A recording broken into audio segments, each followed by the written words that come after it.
Hello. I'm back again. Your one and only Lady J is back again, my people.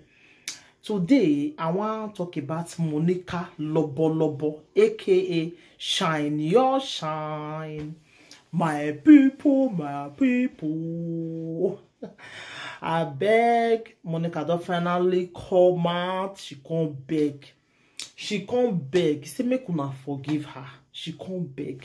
This one not be saying a joke. She even come out 2 times. I follow her that day. She beg. Before somebody will come out, they beg like that. When I will know, say she herself don't realize, say now be say what did she they do ever since for social media? She know they do one way. She can't beg, say you want to turn a new person now. So maybe we forgive her. More not forgive her. Even people where she offend when she not even know, say she offend. You see, say we could not forgive her. You see, not know. I say if even though say she not even know I say offend you, forgive her.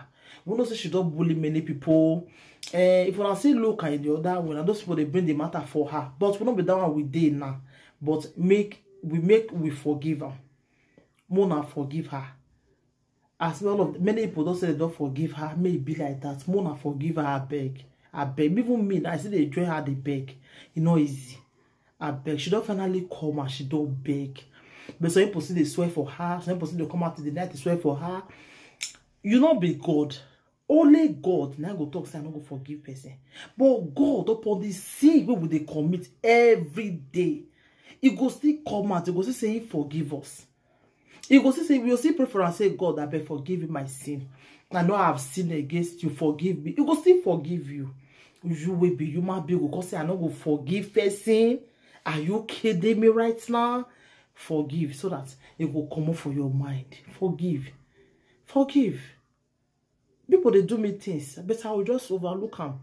I go leave them for God. I supposed to put that for mind, but I can't reason and say no. I not be God. We go put person for mind. Say I don't go put. Say I don't go ever forgive. Are you God? You know whether you go sleep tomorrow, whether you go wake up.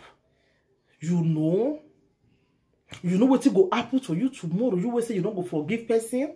What about if you can't meet tomorrow? You can't go meet God. God will tell you say lie. I will never forgive you because of what you talk that time with your own mouth.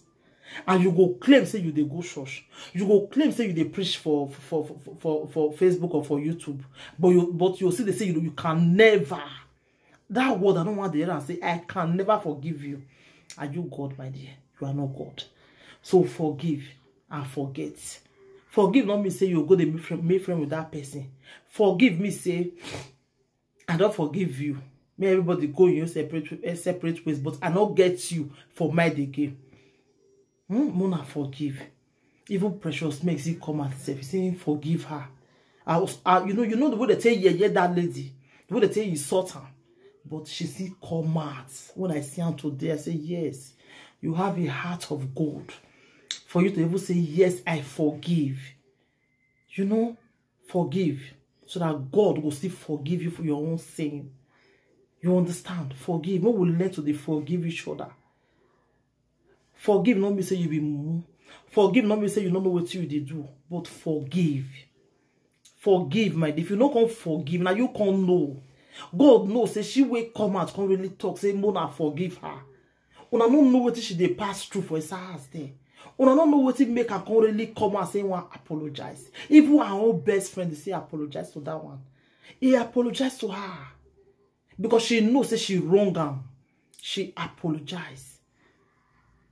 Say if you see offend you, may you see forgive her.